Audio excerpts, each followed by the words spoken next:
Yeah, no, that's a wrong. Yeah. We're up. We're streaming. It is the March 12th, 2024 podcast recording of. Titties and tandies, titties and tandies. so, so there is a thing now on Twitter this week. It's been, uh, what's the one video that's proof they shouldn't ban TikTok? Oh, I don't even watch TikTok.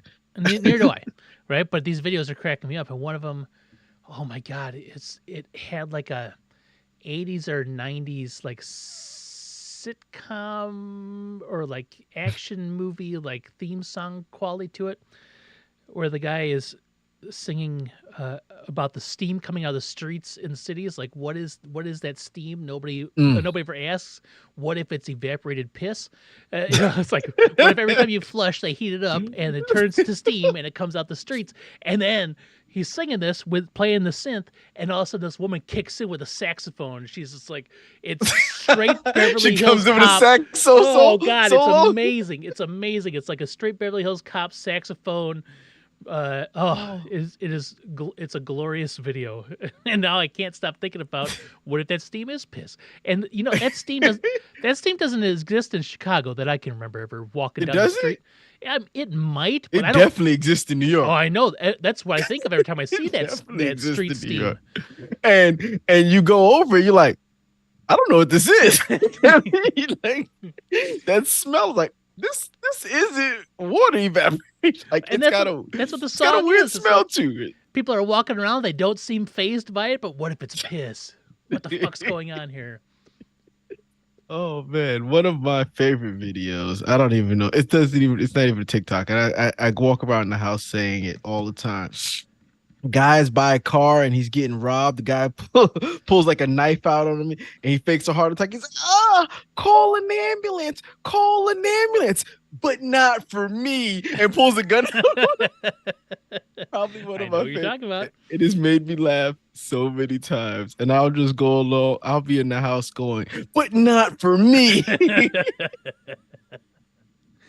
One of my favorite videos. Yep. I feel like I was born 20 years too early. Like I missed. Like for me to do that What? stuff now, I'd be like, oh, who's that old fat man? Oh, oh. I mean, I could probably have all sorts of great ideas. And then I see these videos, I'm like, I could never thought of that. Oh, they're great. They're great. I thought you were gonna say to enjoy this era. I was like saying our era, we had ninja tryouts, like the beginning of YouTube, with just all the crazy stuff. Oh, no, I didn't even have YouTube growing up, right? Or like the beginning of like the internet wasn't a thing until I was in college. Oh yeah, but I mean, like, but we watched YouTube like become a thing. Oh yeah. Like Yeah. it didn't exist. That's why I'm making get a new computer so that I can actually start streaming videos without it dropping. But yeah, we watch all sorts of crazy videos that happen on the internet, like from its inception. That's true. We did get to see all that, and Yeah, probably so. all the horrors that. Yeah, we definitely got a bunch of that. There are words and word combinations that will immediately Live in elicit infamy. an image in my brain. Live, live in infamy. Yes.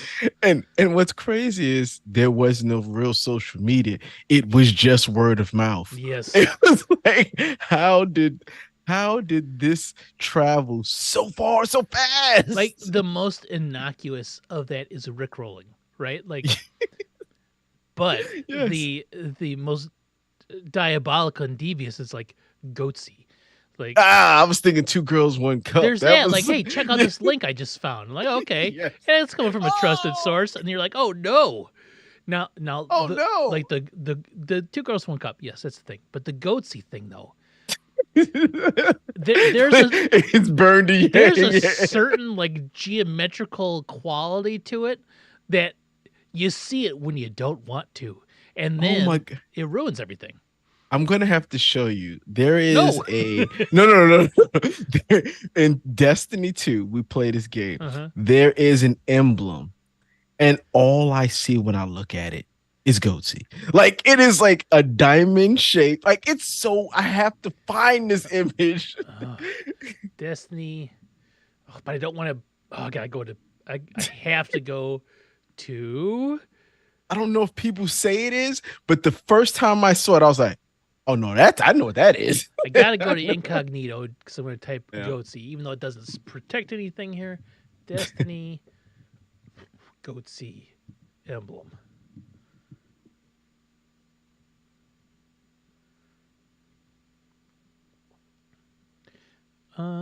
Okay, so I have all the Destiny 2 emblems here. I see it too. I'm gonna try to see if I can find it for you. Which one is it? I Oh don't know man, it's anything a about lot Destiny of them. 2. Yep. I'm trying to see what the name of it is. I could turn it on. I have it on on my character, but I'm looking uh here, so what's this? I don't know if this means anything. I don't know what any of these mean here. Destiny oh, 2 no. emblem? Is that what it's called? It's an emblem, yeah. And I'm looking. It's like it's part of these banners. So if this has all of them, you'll see it. I'm still scrolling down to find it. Where is it at? It's just like it's got this. It's gonna look weird, but it's got this gold triangle in the middle, and you're like, I know what that is. I Okay, hold on. try to figure out what that. Oh man. Um, See now I'm trying to like put Goatsy on every one of these things here. Worst case scenario, I will turn on Gold. my PlayStation. Oh man, there it goes. It's at the bottom. It's called Wheel of Misfortune. Wheel of Misfortune, huh? Yep. Yep. There's Wheel of Fortune. Yes, Wheel of Misfortune, Destiny 2 emblem. So you see Goatsy on that right there, that purple one? Yes, when the guy bent over, you know, I don't see that at all. It actually looks like a bovine skull almost. it could, but if you think of it as two Well, cheeks, no, the two hands, now I think of it as that. It looks nothing like that, but it, now I it see that. doesn't. That's Oh, all I see when I look at that I'm glad I don't emblem. play Destiny. Well, I'm glad I don't know why I googled Destiny Goatsy thinking it was going to be some like No, blatantly obvious thing. So I'm looking at no, every one of these emblems no, like, is this what he's talking about? I nope, would have nope, nope. never guessed it from the look of that. I'm like, why is that thing like gold? It looks to me, it looks like the whole shape of it. It looks like somebody is bending over with two hands, spreading That, this gold star for you to see. well, now that you say that, It yeah, looks, a little bit, I that's all guess. I mean, every time I see it. Oh my god! I was I was like, looking at does all it? these. I'm like, the Sentry, no. The glassway. I don't know what any of this stuff means. I've never played this Oh yeah, game, so no. it's So funny trying to be an outsider looking in. we were playing the game, and Trey, he had it, and I looked at it for like 10 minutes, and I'm like, no one else see this but me? Like I was like, guys, doesn't that look like? And then once I said it, everyone goes, "Oh, it does." But Well, you had to like spell it out for me for you to see it though. But maybe I don't have Goatsy in my brain as much as I thought I did. oh my god, it's burned in it's an image though. It It's is. like It's one of those things. Like anytime you see, uh, it, there was a back about a year ago. On Bears Twitter, there was I can't remember what I had to block him and unfollow him because the logo was a bear like a stylized cartoon bear bursting through a circle, but the claws weren't coming from the inside out; they were coming like this, and like I'm like, no, I can't not see it. That's all it is. It's what that is, oh and I no. even mentioned it. Like I commented, I was like, this logo is terrible. It reminds me of. I didn't say the word because I don't. You don't want that coming up. Yeah, I don't want that to The screw up. algorithms to get Yeah, you. so just like this looks like an internet image that I don't want it to look like, and once you see it, you'll never. And I had to unfollow and block them because I didn't want to see their logo pop up ever again. Oh man. Which is probably good because Bear's Twitter has been in shambles for like a solid year. But we shouldn't talk about Bears Twitter because we get, well, Uh, not just yet, because we got to talk about NFL free agency, and there's lots of good NFL free agency to talk about. some not so good. Yeah, but you know what? Our two teams, Or well, making moves. Well, well, yeah. we are a talking point. I cannot turn on NFL Network for more than 20 minutes without there being some sort of Bears talk. And I have not listened to any sports radio in 2 days. oh my Sit- gosh, you've I missed can't. everything. I gotta avoid it. I gotta avoid it because I don't want to hear about Saquon Barkley. I understand. Oh boy, you're like me after the Bears lose to the Packers. I have. I don't want to hear about it.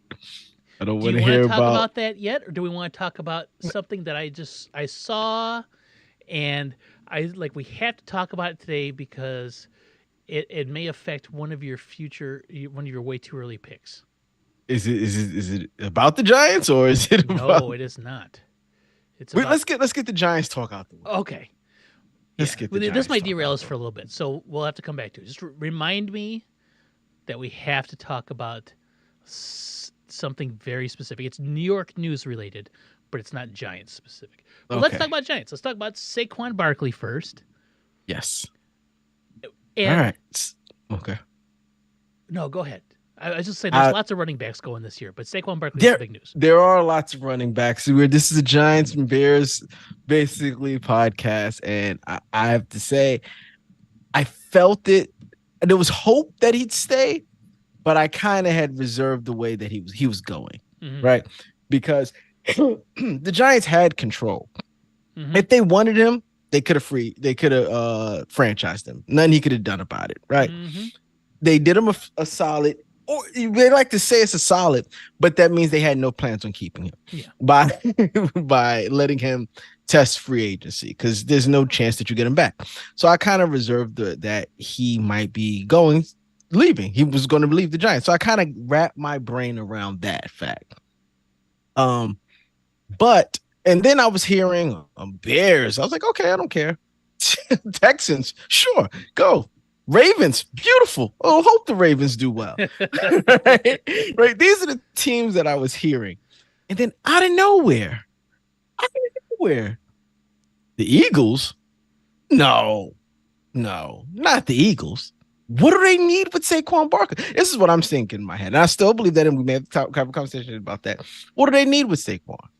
And I'm like, okay, that must have been something. I even said that must have been something that the Giants, that Saquon's management let out just to get some stir to say, no, Giants, you don't want him to go to the Eagles. That is what I believe, right? I believe that it was possible rumors, didn't see it happening. An hour into free agency, maybe an hour and a half into free agency, and all through the day they kept saying, we believe that the Saquon Barkley situation will resolve itself like early. That's what they kept saying. And then it comes across that, or you tell me, it's Saquon Barkley to the Eagles. And I can't say my heart sank because I really just wanted to know how much were they willing to give him, right? Because he wanted a lot of money, and I wanted to see if it was a number that the Giants possibly could have given him, and we just didn't give it to him. Like, had it been a number like $10 million a year, I would be throwing stuff still, right? Like, had it been something that I felt that was in the realm of possibility, that I would have been upset. But when the numbers came, and that's the first thing I said, okay, Saquon's an Eagle. What are the numbers? I want to know what the numbers are. And the numbers came out, and what was it? It was like 3 years, 39 mil. 3 years, 37.75 million, with the chance for it to be like 45 45.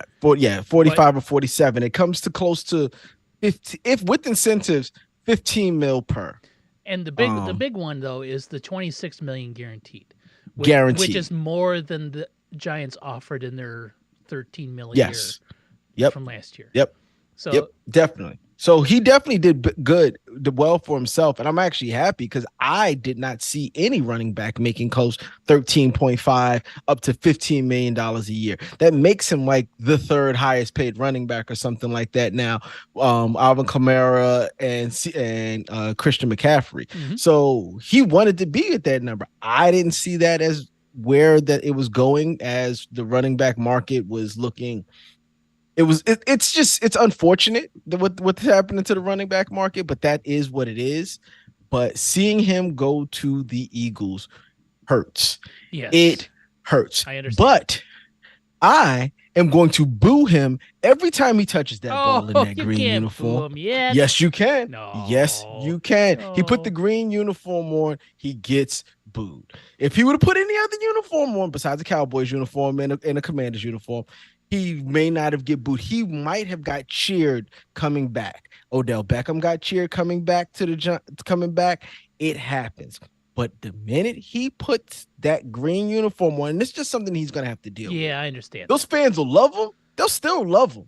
Like all the fans that are talking bad about him, you're still gonna love him.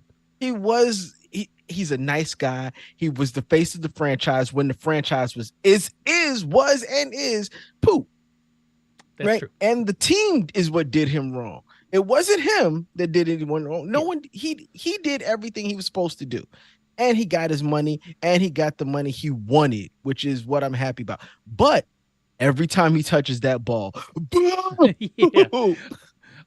I saw lots of people complain. Tiki Barber complained, "You're dead to me, Saquon," which is so stupid.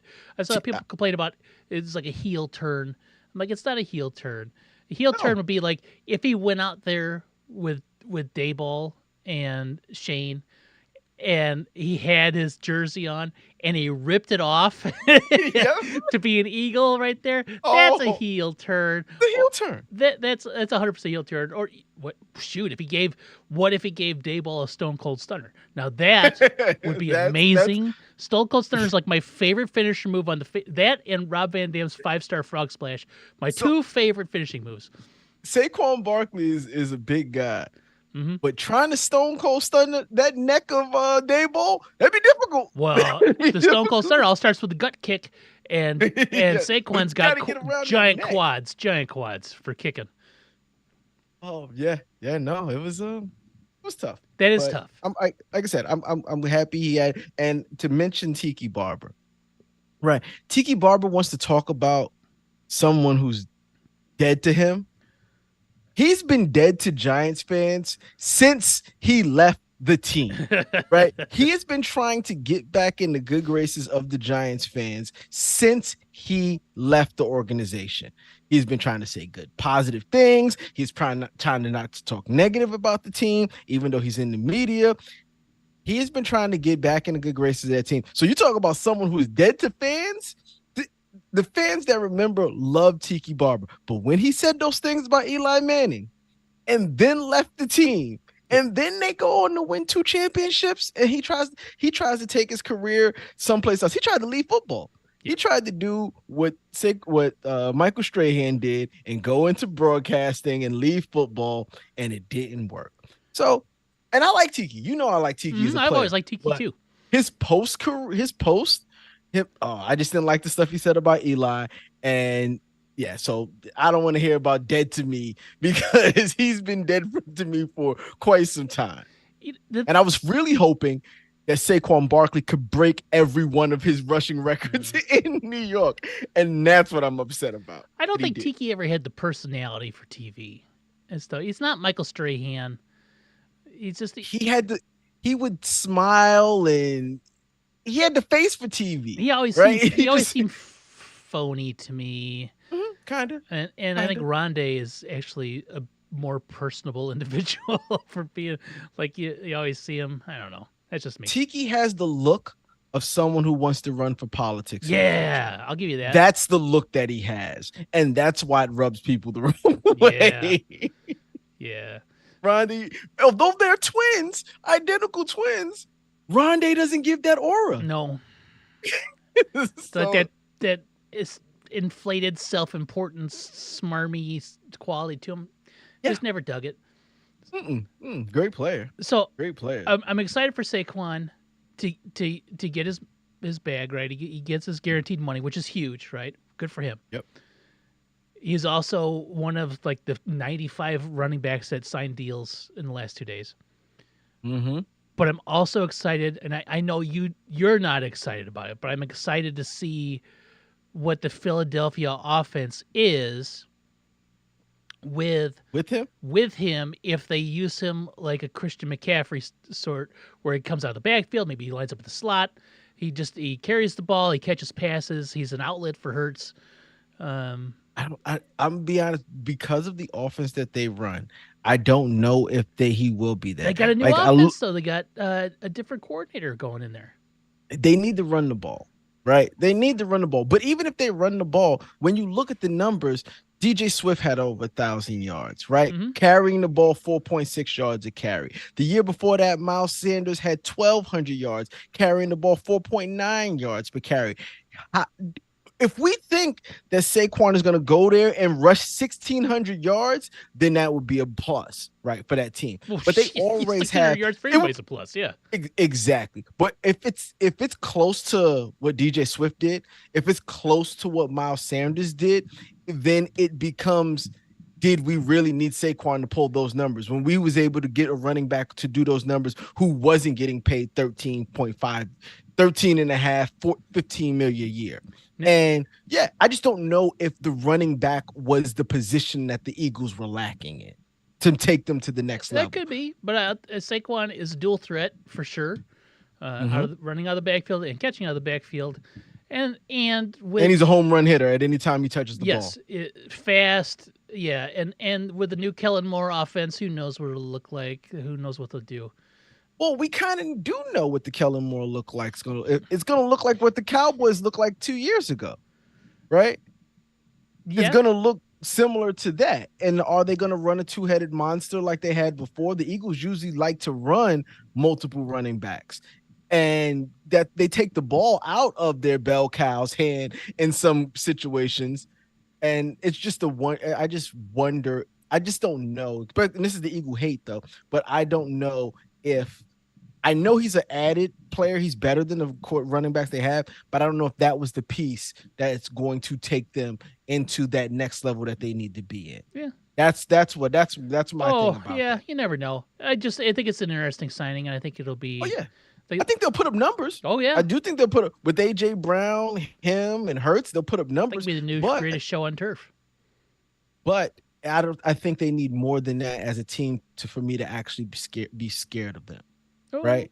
I think they did pick up a guy on defense. He's a defensive end, a sack guy. I don't think that was their problem. They're losing Jason Kelsey. Mm-hmm. They lost Fletcher Cox, who was really old but still very productive. They still haven't addressed any DBs and safeties, which has really been their problem. So yeah, they may still put up 25 points a game and still get beat by Baker Mayfield and the Tampa Bay Buccaneers.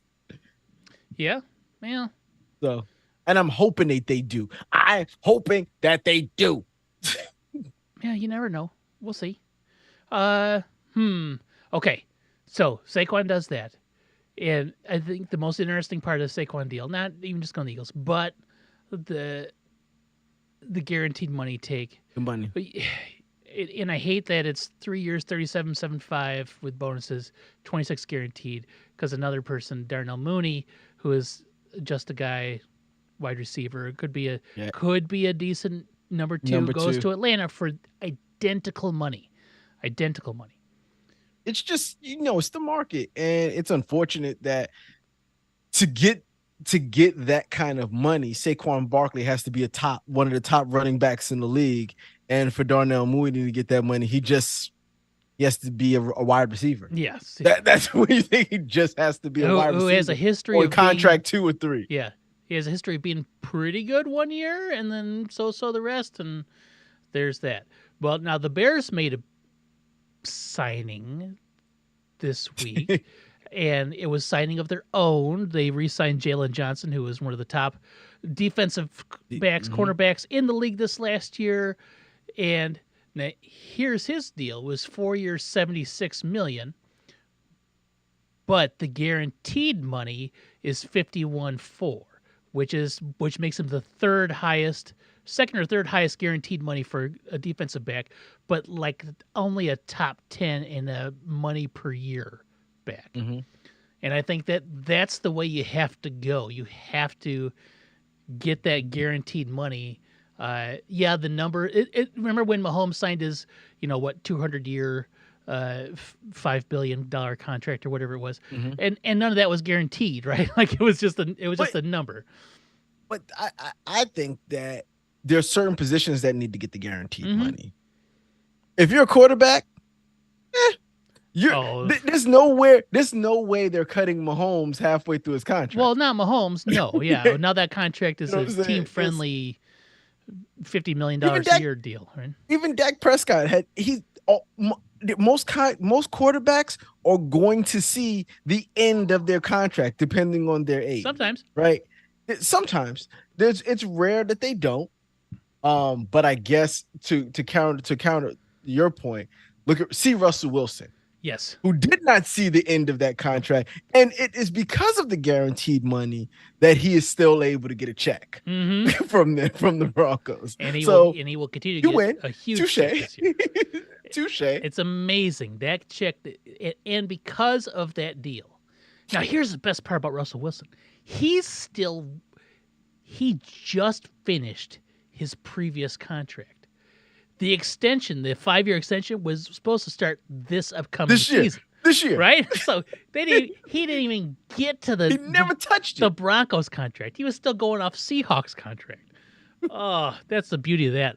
And then they have to cut him, and he's already got all that money, and he's getting $38 million just from them this year because the Steelers signed him for $1.21, the minimum league vet. Right? Mm-hmm. Which is a great move for the Steelers. It is like such a low risk, high reward situation, right? Like how can you pass that up? If you were a quarterback needy team. The Giants interviewed him. Yeah. Giants kicked the tires. How do you not reel him in? And I think it costs you nothing. Yeah, it costs you nothing. And I think because of the mutual interest between the Steelers and Russ, that's an attractive landing spot because they did make the playoffs last year with Mason Rudolph. Right? Who had 6 total touchdowns. And Kenny Pickett was trash last year when he wasn't hurt. I mean, Kenny Pickett had 6. Yeah. So Kenny Pickett is trash, gets hurt, gets benched for like 9 for Trubisky, who eventually gets cut, and then Mason Rudolph. And then when Pickett got healthy, they're like, you could just stay on the bench for now because Mason Rudolph is performing better than you ever did this season, and he's still not good. Right? So no. It's an opportunity, good opportunity for Steelers, I think, to. I don't see how they. It's good. They're going to be tough. Yeah, they're going to be a tough team. They have to stay healthy on the defensive end, the defensive side. Minka can't get injured. TJ can't get injured. And even if they do, I feel confident in the defense. And Russ is going to be Russ. He is going to be 3,500, 26 touchdowns a year. Yeah. If he does that, he'll be gold. And he'll get sacked a bunch, but I mean, it's just what he does. It's like his jam. Yeah, that's just, to me, that's just the situation can't be worse than Denver. And for the Steelers, it can't be worse than Kenny Pickett. Nope. And then for us, it's also like, okay, you made the playoffs, and as long as I just perform, I have a starting job, right? Like there's like, oh, it's a battle between Kenny Pickett and Russell Wilson. no risk. It's not. It's Russell Wilson's to lose, which he totally can. But even in Denver, he wasn't bad. The team was atrocious. His play did not get him benched. No, Sean Payton did. Yeah. All right, man. We could talk about how bad the Broncos are, but we're still talking free agents. Let's talk about how bad Carolina is first. Now, Carolina's made some moves, but we have to look at the history because it leads right into a Giants conversation. Let's talk about last year or 2 years ago, right? Everyone's like, I think Carolina's selling. They have Matt Rule. They're trash. They need to rebuild. They have 2 pieces. They have 3 pieces that are definitely. They have 3 pieces. Christian McCaffrey, and so they dealt Christian McCaffrey for a handful of picks. Yes, but like, good trade. That was a good solid trade. DJ Moore and Brian Burns were 2 pieces that had lots of inquiry in the 2022 season up to the trade deadline. Mm-hmm. And they said, no, these are our foundational pieces. Yep. Giants tried to get DJ Moore from the midseason. The Rams offered for Brian Burns their second round pick in 2023, their first in 2024, and their first in 2025. And the Carolina said, nah, he is our guy. He's our guy. Between 2022 and 23, we all know what the Carolina Panthers did. They traded their number 9 pick. They traded DJ Moore. They traded their second round pick that year. They traded this year's first round pick, and they traded next year's second round pick to move up to 1. They moved up to 1. They got Bryce Young. Great. They exercised the fifth year option on Brian Burns. They proceeded to win 2 games. They did not deal Brian Burns in this middle of the season this last year because he's our foundational piece.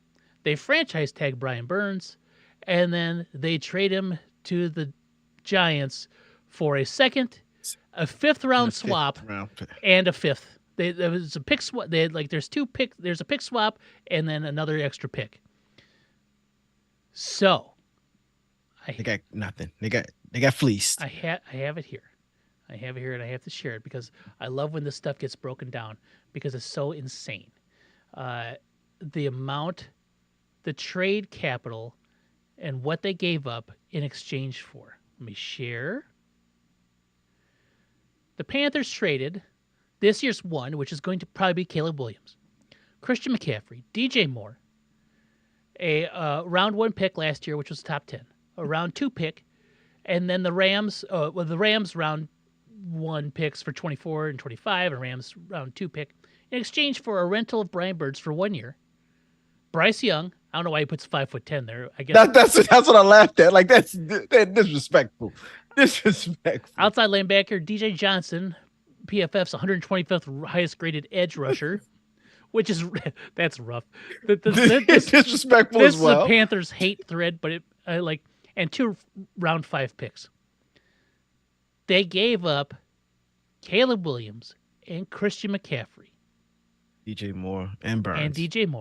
Well, we're not calling Burns because we're saying this is what they could have had. This is what they could have had. This is what they opted to keep. This is what they opted to have. 1 year Brian Burns, drafting Bryce Young, the 125th highest graded edge rusher, and 2 round 5 picks for possibly Caleb Williams, Christian McCaffrey, DJ Moore, last year's round 1 pick, which was Darnell Wright, last year's round 2 pick, which was Tyreek Stevenson, who ended up being a very good cornerback, be starting again for the Bears this year.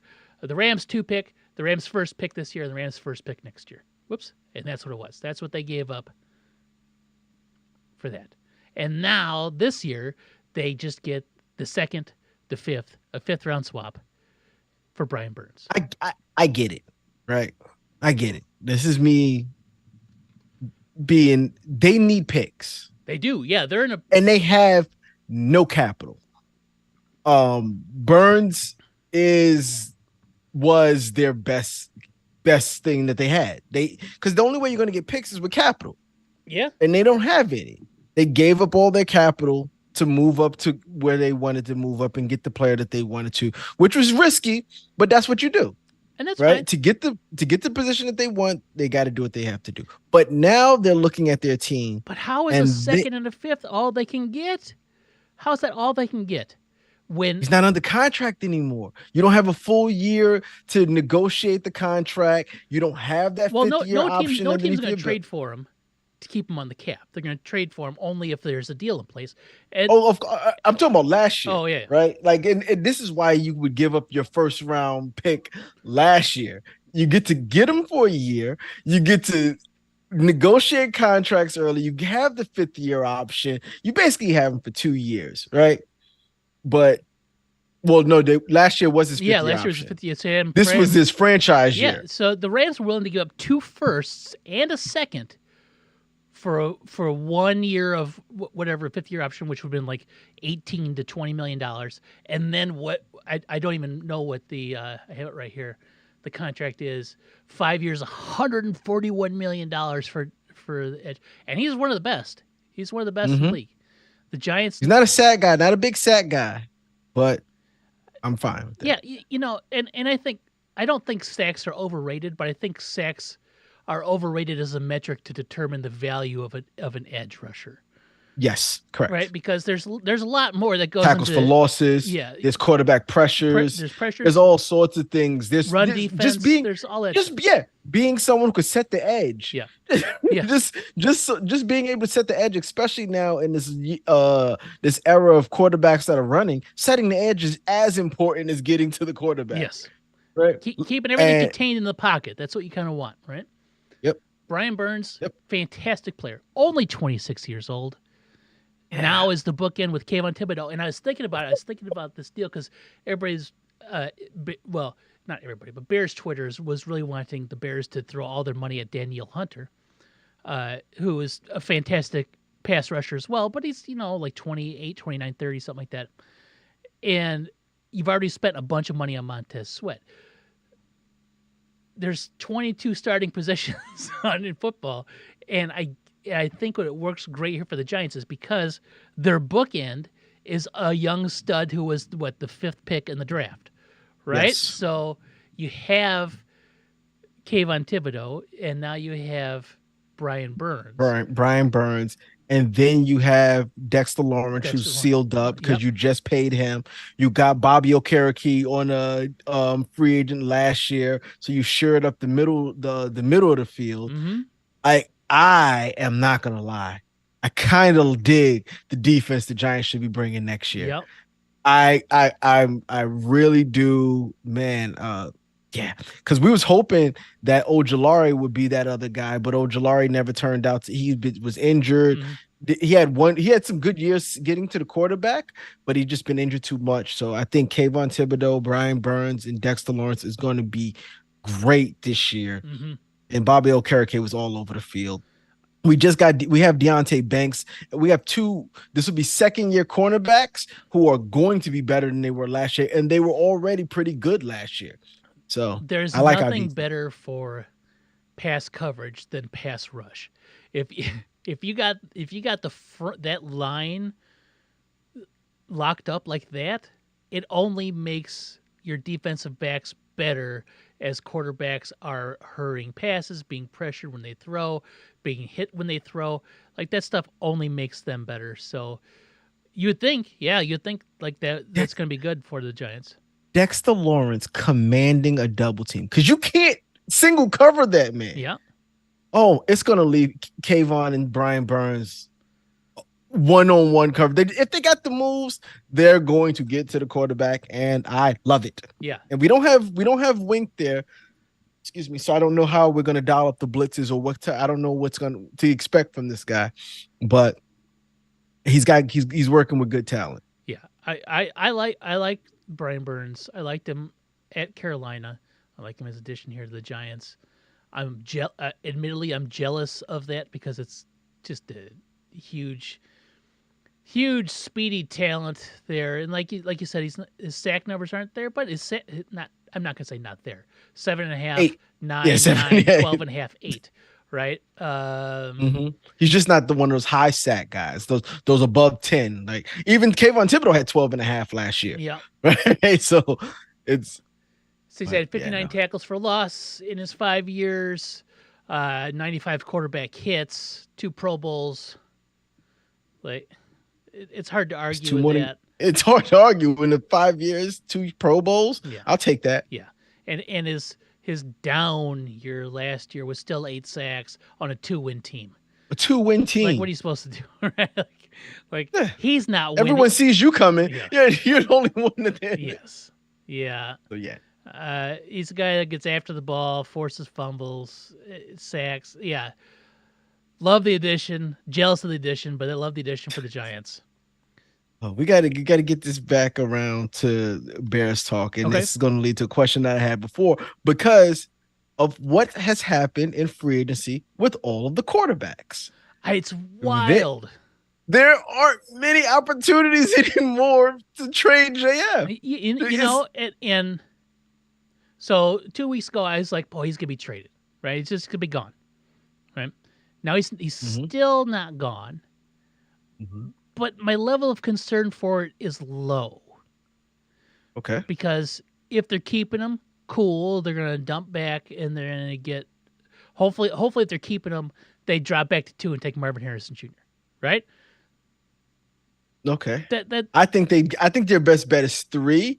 I think the Patriots move up. okay, whatever it is, right? And 3 is even better to get Whatever Marvin it because is, you're still getting I Marvin think Harris. if they're trading back, they're getting a ton of capital. I've seen people talk today where they're talking 8 plus day 1 and Picks. day 2 picks from over the next 2 drafts, right? Just to make that move. 8, which is insane, and would fit into the Washington MO because they have 3 second-round picks this year, I think, because for trading Montez Sweat and second and a Um third. So they traded Montez Sweat to the Bears, so the Bears would get that pick back, and then and the third for Young, Chase Young. Chase was it Chase Young? Yep, Yeah. from 49ers. Right? So there's so multiple picks there. So tons of opportunity if that's the route they want to go. If they want to go Caleb Williams, that's fine. I think there is going to be a market for Justin Fields no matter what. I think somebody is going to trade for him as a starter, maybe as a backup to fight for a starting position, maybe as just a backup to play backup. He's only $6 million cap hit this year, right? I Hmm. think the problem that was encountered if they were looking to move him now was Kirk Cousins and Russell Wilson. Hmm. Russ Hmm. being $1.2 million to the Steelers is far more Uh-huh. attractive than giving up draft capital for $6 million Justin Fields and then having to decide on a 5th-year option, right? Because you have to decide that by May. And then for the Falcons, Kirk Cousins, they gave Kirk Cousins so much money, He always gets so so much much money. money. I I think it was Rich Eisen said something today. Oh, I can't remember what the exact words were, but with the summation is he only has one playoff win in his career, right? So it's a Hmm. lot of money for not a lot of results, I guess, right? That's what he's always Yeah. gotten. I've always liked Kirk Cousins. Always think he's a good quarterback, and It's it's probably the best thing to do. You either become a championship winning quarterback like like Mahomes and Brady, mhm. and Brady never made a lot of money, but Mahomes will. Brady made a shit ton of money. Or yeah, but I mean, like he never got huge contracts like Oh, that. That was I think never that's one of those like myths about Tom Brady. myths. Yeah. But I remember that. But or number 2, you'd be a regular season quarterback Yeah. who continuously stacks numbers and never really do much in the playoffs, and you'll be rich. Yep. And see Kirk Cousins, and I'm gonna say this: see Dak Prescott. He's going to get another contract. Yeah. It's going to be really high, Yeah. and he's got 2 playoff wins in his whole career. Yeah. Like Yeah. that's really what you need to do. You just really need to be a Pro Bowler, and that's really it. Like no one, because no one's going to sit there and go, "You paid that much for Kirk Cousins," because he's got the numbers to back it up. Mm-hmm. Right. The only thing he doesn't have are the playoff wins, and everyone's going to go, "Well, playoff wins is a team sport. It's a team sport. Just not everyone wins championship." He's going to get that, and that's probably the best situation you could be in. Yep. A guy who you're good enough to get contracts, and that's what he is. I think it immediately makes Loves the franchise tag too. Oh yeah. I think it immediately makes the Falcons the best team in the South. It's got to, right? No, No? no. Who? Tampa Bay. You think Tampa Tampa Bay. Bay's better? Tampa Bay They yeah. made the playoffs Yeah. last year. Yep, made the playoffs last year as a 8 and 9, maybe a 9. I I think forgot they what were it an was. But I think 8-win it was team like in the playoffs last year. yeah, Right? 8-win team. 8? But this will be Baker's second year with the team. Mm-hmm. He still has all his weapons. Mm-hmm. They still have their coaches. Mm-hmm. I think they're the better team in that division still. Now you know me, and I like Baker. Yeah, I don't. I'm happy to see Baker bake and get his money, but he gets that deal with Tampa Bay because they won a playoff game. Now, it took all sorts of things going right for them to make the playoffs because they're only an 8-win team, and all like there was The division stunk. That's how they made. but the whole division And there stunk was a bunch of equally, eight right? They were wins. all they were Minus the they Panthers, were but all yes. 8-win teams or 7-win teams. Mhm. They were all eligible for the playoffs, or Up until like the last until week the or very so. last week. They were all possible division winners going to last week, and it just took everybody shitting the bed and Tampa Bay winning, right? So Uh-huh. like good for them. I hope they're better. I hope they're good. I think Atlanta with Raheem Morris and a new coaching perspective, possibly being better on offense, having a decent quarterback. There's 7 wins. If they don't win 10 this year, You'd be disappointed. then you might as well blow up the team, right? 'Cause you're going to have to, right? Mhm. If they can't get anything out of Kyle Pitts, they got to make a fifth year option decision on Kyle Pitts. And that guy's been the Pitts. He's been the Pitts. Right? It's going to be difficult though, Yeah. because no matter how good Atlanta is or how bad the Saints are, those two teams are going to play tough against each other every single time, Oh yeah. right? So there isn't, but let's just say, let's get it out the way. Each one of them have 2 division wins against the Carolina Panthers. Yes. But even then, we saw Carolina Panthers get a win against some of those teams. 2. They got 2 wins last year. One against the Texans, and one against. Mm-hmm. So they're divisional teams. It's going to be tough. And I don't see any of them as powerhouses in the NFC, but they could. Like I said, if they win 10 games, then yes, they are the division champions. Mhm. I don't see them winning 10 games. Mhm. I think we look at another year where 8-9, 9-8 gets a win in that division. Man, if 8-9 wins that division, then that is just bad.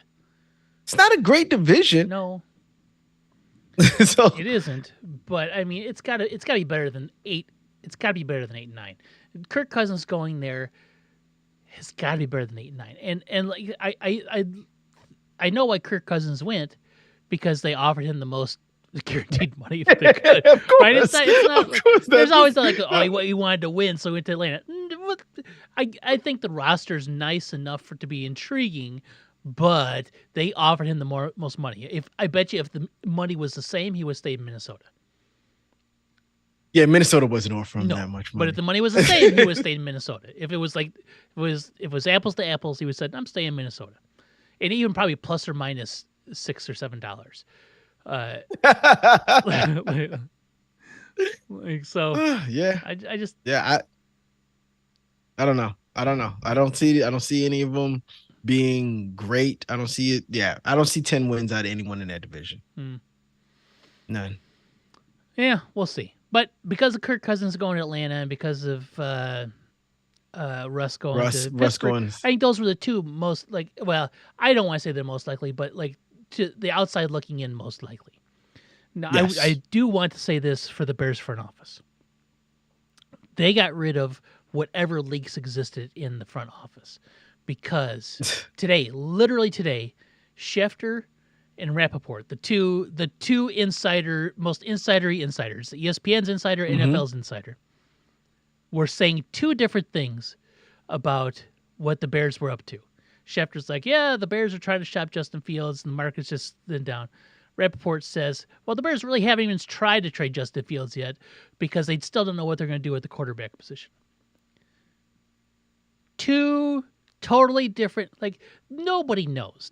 So everybody's getting angry. Everybody's screaming. Listen, they have a plan. They're sticking to it. I'm leaning more towards what Schefter said.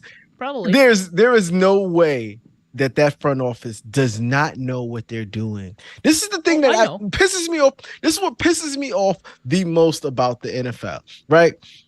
Up until at the end of the season, there is that 4 or 5 months until the draft. Mm-hmm. The team on the clock have been bad since week 10, right? Like, how long did we know that was the Bears pick? We knew probably week 12. I'm going to tell you what, we started doing this after the 8th week of the NFL. And I was counting down how the Panthers get the number 1 pick to the Bears in week 8 because they were terrible. They were 0-7 or 1-7 at that time. So you could say that the Bears have been on the clock since Thanksgiving. Right? But, so to not know, I think just they had. I think there's a level of I have always been lukewarm at best about Bears front offices. Uh-huh. But you're positive. You're positive about this one. I love Ryan Poles because he is very transparent. He says what he means. He only speaks when he has something he wants to say. Right? He's not out there. He's not word salading it up. Right? He doesn't just say things. From day one, he said, our goal is to build to the draft. We will not overspend in free agency. We will not make ridiculous trades. We do not want to anchor ourselves down with backloaded contracts. We're not going to kick cans. We're not going to do all. They straight up said all the things they were going to do. And he has, for 3 straight years, done exactly that same thing. People are still surprised. Why hasn't he spent $50 billion in free agency yet? Well, he said he's not going to do it. He literally said it on day 1. He's not going to do this, and he hasn't done it yet. He has these ideas, but I think they know what they want to do, and I'm almost, if I were a betting man, which I am, I would bet that they're drafting Caleb Williams. But I would have had. Okay, sorry. But I still think, I don't think that's 100% surefire lock, sealed up. I still think he leaves himself enough where he's like, I have plan A, and I'm happy with plan B if this happens, because there's 2 ways to build a team. There's more than 1 way to build a team. There's probably more than 2 ways to build a team. And he knows this, right? He knows this. Yes. And he knows there's a way to win with Justin Fields. And he also knows there's a way to win with veteran quarterbacks. I mean, the mother flipping Browns won with Joe Flacco last year, right? Flacco. So there's ways to win, and you don't have to have it. Is it easier to win having Mahomes and Tom Brady? Yes, but we need to throw them out. Exactly. They're the exception to the rules. If you're going to mention those guys' names, your argument is no longer valid. Yes, that's what we need to start realizing. If you're comparing them to them, comparing anyone to them, just throw that argument out. There's no guarantees in sports. There's definitely no guarantees in the NFL draft. But the easiest spot to get success is with the number 1 pick, because you're choosing the guy that you want, because there's no way nobody could take ahead of you. But I think there is still a number that can be thrown out by the Commanders or New England that's just like, oh, that's just too good to pass up. I can't pass up all of your draft picks this year and all of your draft picks next year. I just can't pass that up because it's just too much, right? Like, it is. How could you pass that up? Because the moment you do pass that up, and people will know, because let's say Washington is stupid and the jury's out, and they're like, all right, Bears, we will give you our first this year, our 2 seconds, our third.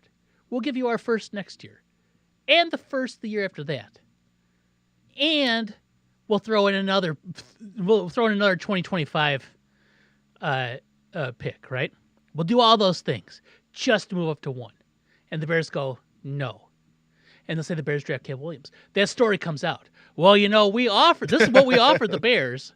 We offered them all this stuff, and they wouldn't take it.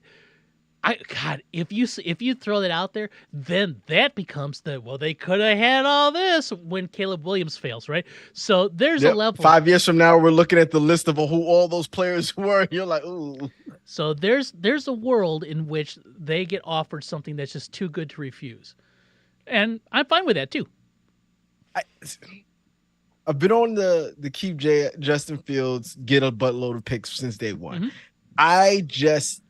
But there was a way that they could have gotten good picks for Justin Fields. To me, that was the thing. If you're going to trade Justin Fields, I need it starts with a second and probably get a fifth. And if I can get a pick next year, I'm good with that, right? And that gives you at least 2 or 3 picks for Justin Fields. And that's where I thought. But I think the bad part, I think that number goes down further and further the longer he's on that staff. I don't think it gets worse because teams get desperate. I think it goes from a 2 to a third. Like I think once they know, though, they'd have to be really desperate. Mm-hmm. You know what I mean? They'd have to be let's look at I'll tell you what, they have to be the San Francisco 49ers. Mm-hmm. And somewhere, God forbid, Purdy gets hurt. Mm-hmm. They are now in the market where they need someone. That team is still built to win. They have to hold I can see them going and trying to get a number 2 for someone like that. But it has to be a team that is desperate. Mm. Like, I just don't. If you just have an injury, do you really want to give your number a second round pick when you could possibly get someone just as good on the free agent pile? Maybe. I just think that you don't want to come down to draft day and Justin Fields and Caleb Williams is on the same team. That I just don't. Yeah, that one's tough, and I don't know if that would happen. Right? I think that's kind of a. But if it does happen, it happens. Like, what are you going to do? They're all adults. They're all professionals, right? Like, I understand. It's like, oh, the locker room division. What if that's the case, right? So let's say this happens. Fields is still on the team, and they draft Caleb Williams. Mm-hmm. And Caleb Williams comes in and lights it up. Just lights it up. Then you start him. It's not like there's going to be a locker room division. They're not going to be like, yeah, he's really good, but Justin's my guy. Like, it's not going to happen. They're there to win football games, right? So, like, I'm not worried about that. Like that. But what if it's not that? What if it's not that black and white? He doesn't light it up. But they're competing for that position, right? That's how that goes. That they are competing for that position, but then they compete for that position, is it then just still player in waiting? Or once you give that starting job to Fields, mm-hmm. Are you just going to take it away from him at a certain time? He's only got 6 games, and 6 games you're bringing in Caleb, or are you giving him the whole season and y'all make the playoffs? I just think that's the worst. Why is making the playoffs the worst possible thing? With both of them? So what? It is. They're professionals, right? We're not that far removed from the world in which you draft a quarterback, even if it's the first round, he sits multiple years. Like that's a thing, right? Like I think it's a modern. It's very rare. It's a modern microwave burrito era where we have to have instant gratification for what we do. That's why people like being on a Bryce Young after a season on a terrible team is foolish to me. That's why even being out on Justin Fields, and I think the only reason they're out is because they had that first pick. If the Panthers weren't absolute butt cheeks and would have won 4 games, they would have had the 3rd pick, and they'd be taking Marvin Harrison Jr. Be theirs. And there's no debate. Yeah. There's no debate, right? So it just is what it is, and I think it's interesting. But I will say this: they know what they're going to do, and they're going to execute something. And even if they don't get it. So even you said a few weeks ago, like, I don't see how you can get more than the 3rd for Justin Fields. And I was like, I think there's going to be people that don't want to do that because people are dumb, right? I think the biggest thing is there were 2 teams that were really like prime targets for Justin Fields. And one got a cheaper option, yes, right? And one got a more expensive, more proven option. One mm-hmm. got one of the best passers in football. He's like a 68% completion percentage for his career in Kirk Cousins. I mean, that is what it is. They wanted to throw money at that. They threw money at an old man coming off an Achilles heel tear as opposed to taking a chance, right? So may not be smart. Like, I get that. And I'll say this too. And then so Bears Twitter was like, oh my God, now they could trade him to the Raiders. Like, the Raiders had no interest in him. Right? Oh my God, they could trade him to Minnesota. Well, they're probably not going to trade him to Minnesota unless they get a boatload from Minnesota, right? Like, yes, there's the in-conference or in-division tax, right? Like, Minnesota, you got to give us your first, right? Like, it's just not going to happen, right? Yeah. Oh my God, maybe they could trade him to the Giants. I think the Giants are probably going to draft somebody if there's a quarterback that falls to him at 6, right? Like, oh my Mhm. God, we could trade him to. It's just if they're going to My trade him, there's a world in which team is like, he's one of the better He's a top 30 quarterback in the NFL. He's only $5 million this year, and if we get him, I mean, maybe he fills a spot. Maybe somebody like Seattle needs somebody to be behind Geno. Maybe I don't even know what the maybes are. Shoot, I, what if I it's the New Orleans Saints? oof. Yeah. Don't they still owe what's name money? Car money, right? Yeah, I Each think time he they got got one more year of Carr, maybe two. I, my place where I see him is the Patriots. They just signed I, Jacoby Brissett today. I said that's backup. Yeah, $10 That's million backup. for Jacoby Brissett. Uh, Which Fields is starter material. Like you said, there's not yeah, maybe he's not the worst no, quarterback. There's 25, right? Is he better than Jacoby Brissett? Yes. yeah, Talent wise, yes. yeah, Like, and what does it cost you? Later on in the year, it exactly. cost you. Let's say you go. Let's say you're the Patriots and you give up a second rounder for Justin Hmm. Fields. You then pick Marvin Harrison Jr. at I'm 3 all for that. Yeah, because he's got to be better than the third quarterback. Because you got to think if y'all go with Caleb, that's the number one hmm option. We almost 100% sure Washington is going for their number 2 option at hmm quarterback. So now, if you're the Patriots, you need a quarterback, and now you're stuck at the third option. What the third one that's left on the board?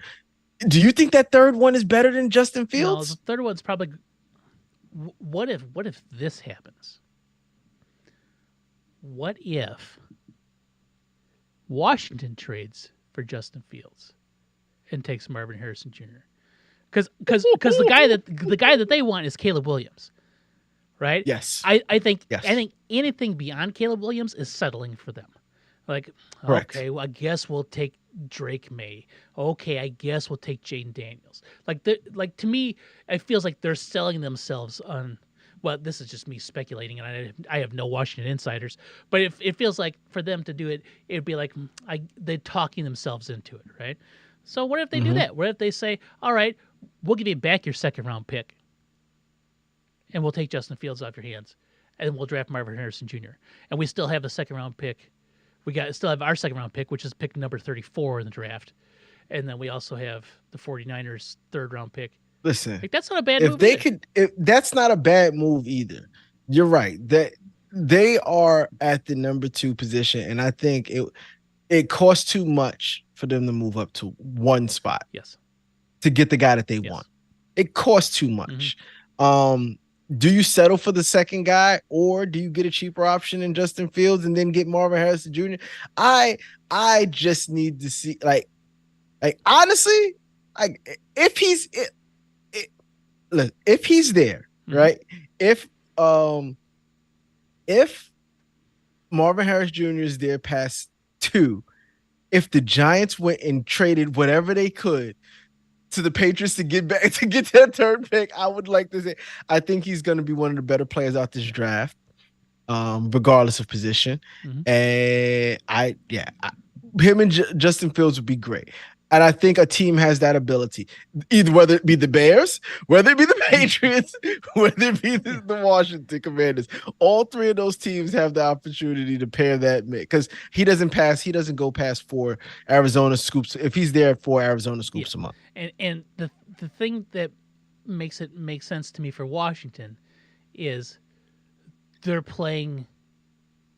They have additional second round picks, right? So it's not like they're giving up their only top 75 pick in the second round. They have the Bears pick, so essentially it becomes trading Montez Sweat for Justin Fields, Yeah.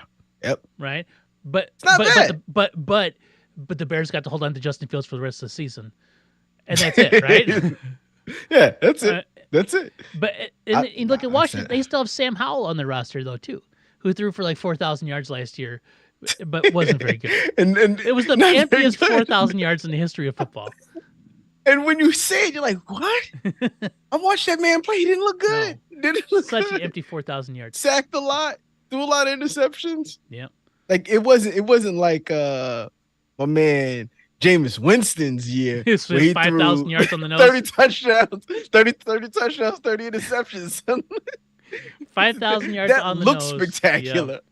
That looks spectacular. That was the most great, terrible season I think we've ever seen. He signed with the Browns today to be a backup. He did. He definitely did. Which is a choice by the Browns, considering his history, along with Deshaun Watson's history. But Jameis Winston had a quote where he said, the reason he chose the Browns is basically so he can help Deshaun Watson be a better person. Which is very noble of him. Which makes me chuckle, considering his past. Maybe he has atoned. He's atoned. His past is of a 19, 20-year-old kid. I don't care when the assault occurs. It's still an assault. It is. Yeah. But there are definite levels. He could definitely be a different person than he was then. That's what I'm saying. He's now a grown man who could, for sure. We're talking just Deshaun was a couple weeks ago. Yeah, Deshaun Watson is still the same person, right? He's still scrolling Instagram, and he's just making people sign contracts and take money up front. That's all. That's all I'm saying. That's what I'm saying. I'm just like, yeah, I can see him wanting to do that, and he's a locker room guy. Yeah. He's a locker room guy. I know you like Jameis Winston. I am. I like the words that come out of his mouth. Like the quarterback, Jameis Winston. I don't know about him. Well, he got LASIK, right? And then he threw for 5,000 yards or whatever, right? So. Couldn't see. So there's that, and okay, and because we just talked about Marvin Harrison Jr., there have not been many wide receivers signed in free agency this year, and I think it's entirely due to the fact, well, there aren't a ton that are like amazing, but I also believe the draft class for wide receivers is out of control this year. It's out of control every year. I think this year is way out of control. I think Marvin Harrison Jr. is probably one of the best wide receiver prospects to come out in a long time. Like, and like we're talking about, like, yeah, Jamar Chase was like way up there. Justin Jefferson wasn't even up there. Justin Jefferson was he got drafted, and then, oh my God, he's amazing. Marvin Harrison Jr. like eclipses those guys, like, as far as like off the this is desirable, like Caleb Williams, right? Like Caleb Williams, high prospect. Marvin Harrison Jr., super high prospect. He's one you could throw the G word at, and maybe it's accurate. But then you have guys like Neighbors and Odunze, and even the other, like, that are all supposed to, if Marvin Harrison Jr. is 1A, like, Neighbors is supposed to be like really close, like with a chip shot and a putt away from skills, right? Like, don't know if it'll translate, but from a prospect perspective, he's like right there. And there could be 3 wide receivers taken in the top 10, which is out of control.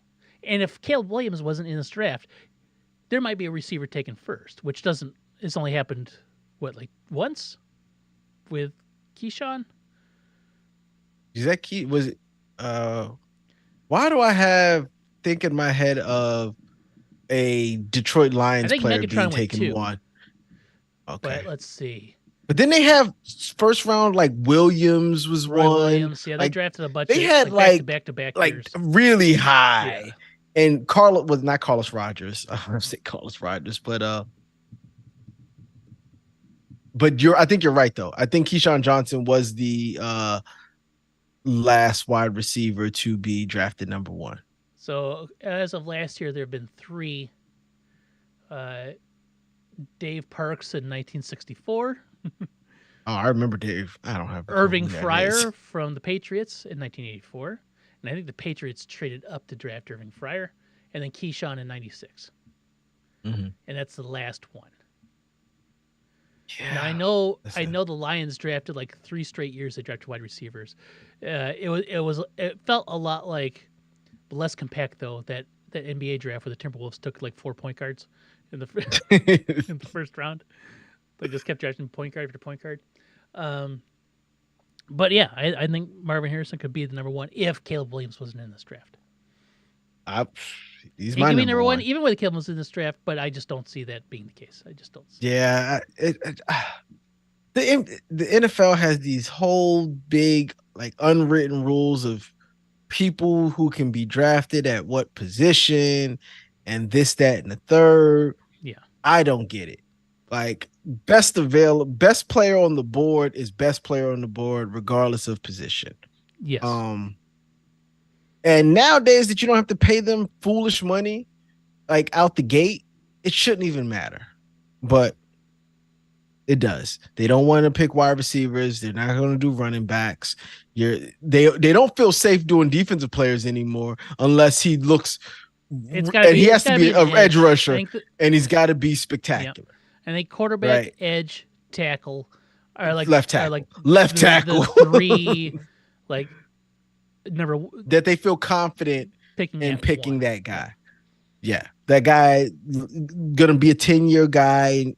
That's part of the reason why running backs, because he's not going to last that long. Yeah. But wide receivers are lasting just as long as quarterbacks, and defensive ends, and left tackles. Mm-hmm. And you see bang for your buck quickly with them, unlike other positions, right? Like you draft a high wide receiver, he may come out the gate and get you 1,000 yards. Yes. Like quarterback, you may not see bang return on your investment. Left tackle, you hope you see return on your investment. You should. And defensive end, you may see return on your investment. But quarterback, there's definitely no guarantee. I think those skill positions like show return faster, especially for the high end ones, like the blue chip ones, because it is usually a game of speed and technique, right? So especially a wide receiver, like if you're a strong route runner and you're fast and you can catch, you're going to be effective, right? Like you're going to be effective at any stage. And I think as you get older, you just get better at wide receiver position. So you understand the nuances, you understand the coverage. They can't do small things that may have thrown you off. You get stronger if you weren't that strong coming out of college. Yes. So yeah, but still, like that's what I'm like. You get the best wide receiver, and he's probably a top 5 wide receiver. Like I'm a fantasy football guy. Depending on the team Marvin Harrison Jr. goes to, I'm gonna pick him. He's gonna be one of my picks. It'd be hard not to. If you're in like one of those like keeper leagues or dynasty leagues, then you gotta be like, you gotta think about taking him number 1 for sure. What was it that you would? Go ahead. I was gonna say you wanted to talk about something that was New York specific. I wanted to go back to what you said first. Do you want to do that now? I think we should probably do it now because it may spark other conversation. Let me find the tweet. Okay. I have it liked just so I can come back to it because there's so much. We'll have more free agency talk next week because there's so many free agent things that'll happen. But I got to get this because it's not necessarily free agent specific. But I got 2 tweets. There's 2 I have to show you. One is amazing, and it's one of our favorite people. And his reaction to what the Dallas Cowboys have been doing. Oh, no. Skip Bayless says, all in my ass. Now, luckily, there's a comma there. All in my ass. Like, it should be, like, all in, question mark, my ass, exclamation point. Right? But instead, it's all in, comma, my ass. So it reads, all in my ass. Even if you pause in there, all in my ass. Now there's been a few responses to it. This one I enjoy is the comma trying its best. And of course you have to have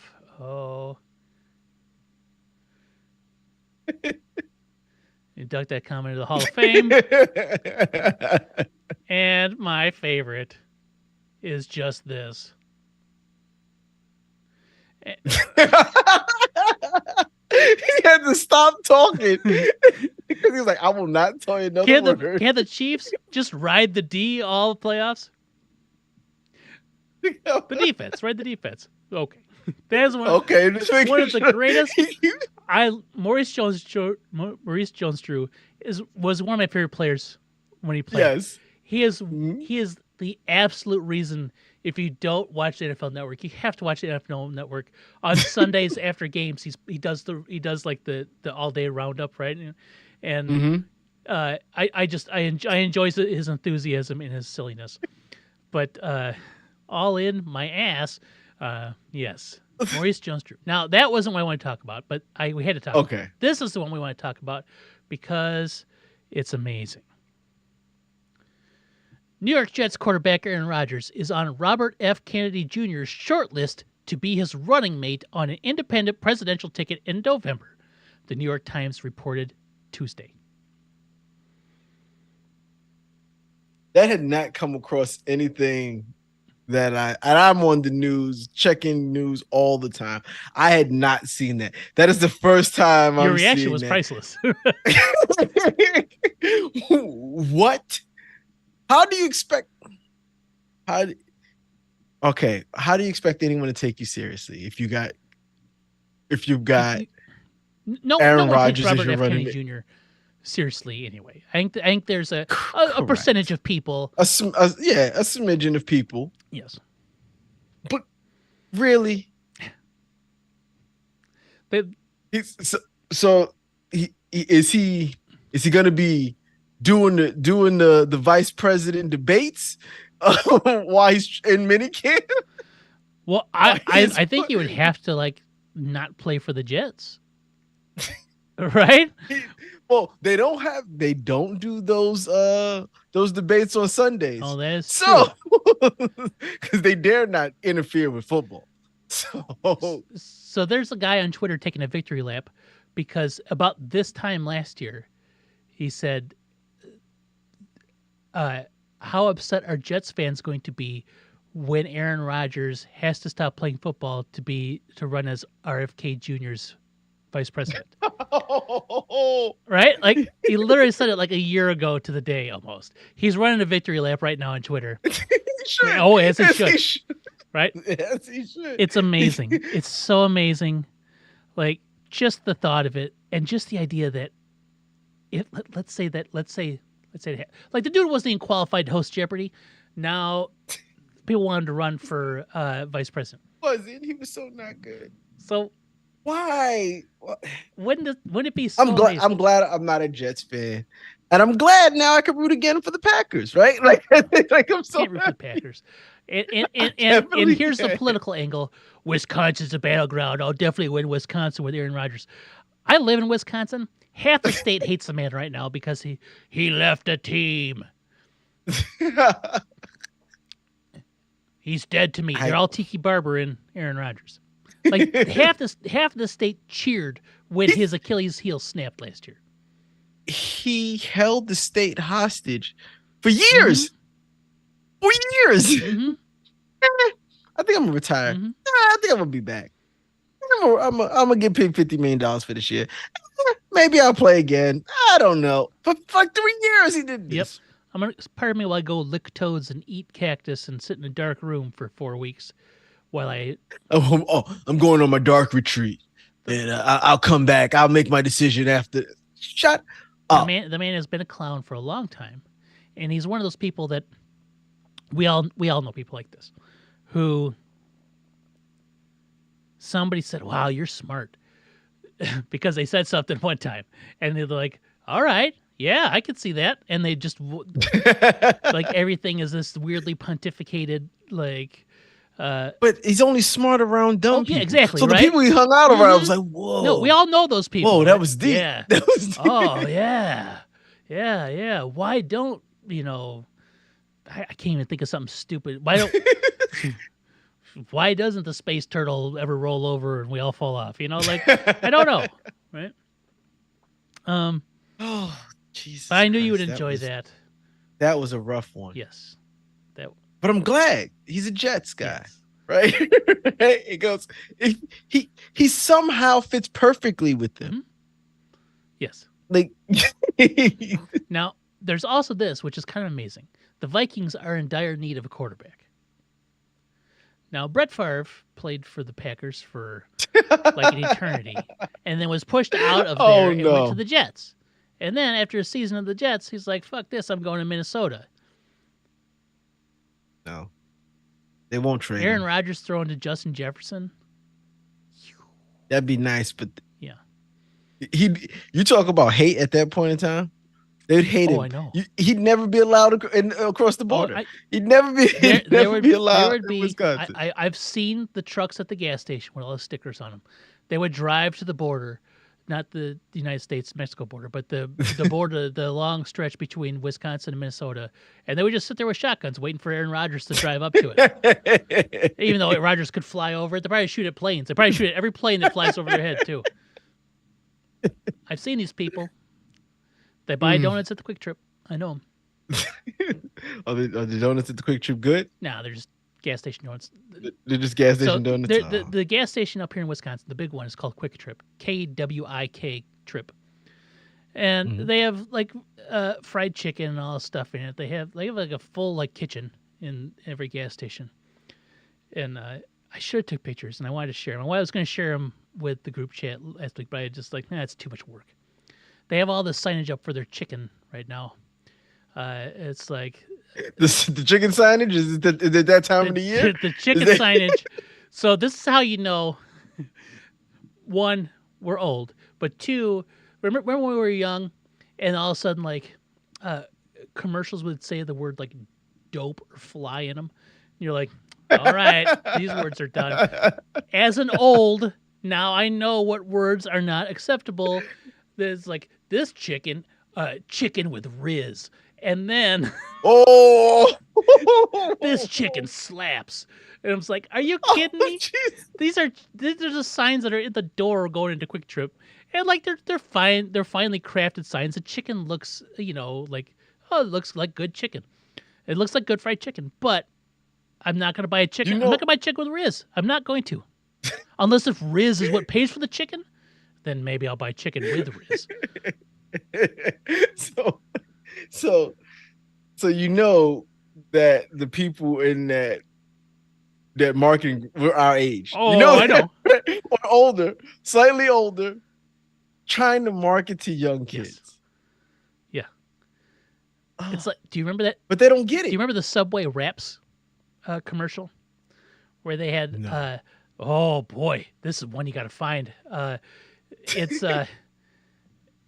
I want to say it's like mid '90s, early to mid '90s, and they introduced Wraps, WRAPS, and so they had their sandwich artist, white girl ponytail, doing the Running Man, and there was like.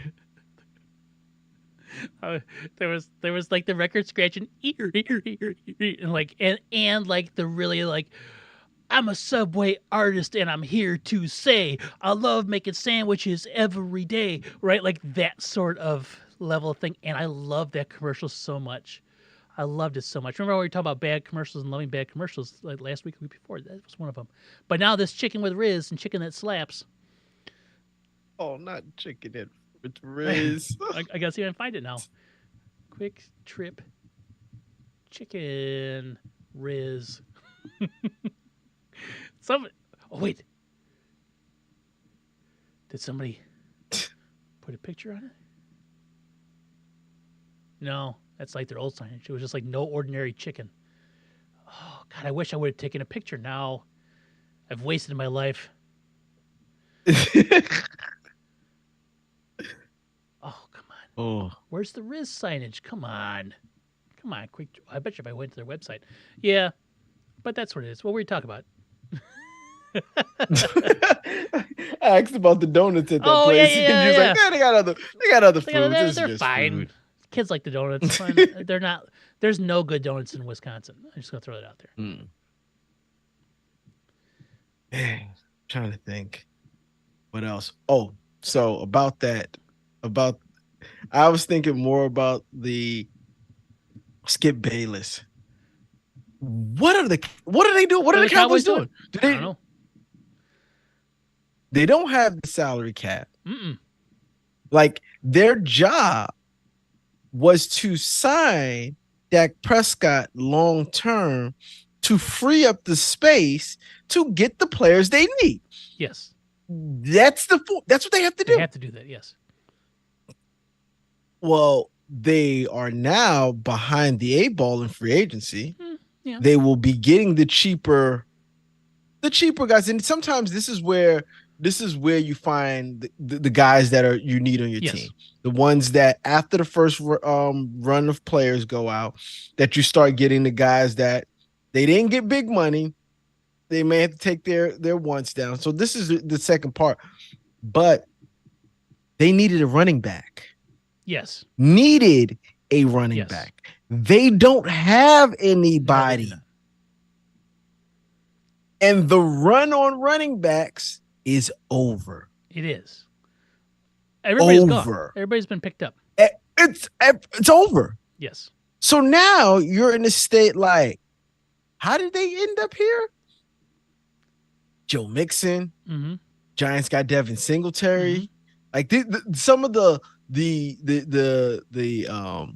what you would call the cheaper running backs. Yes. They're all gone.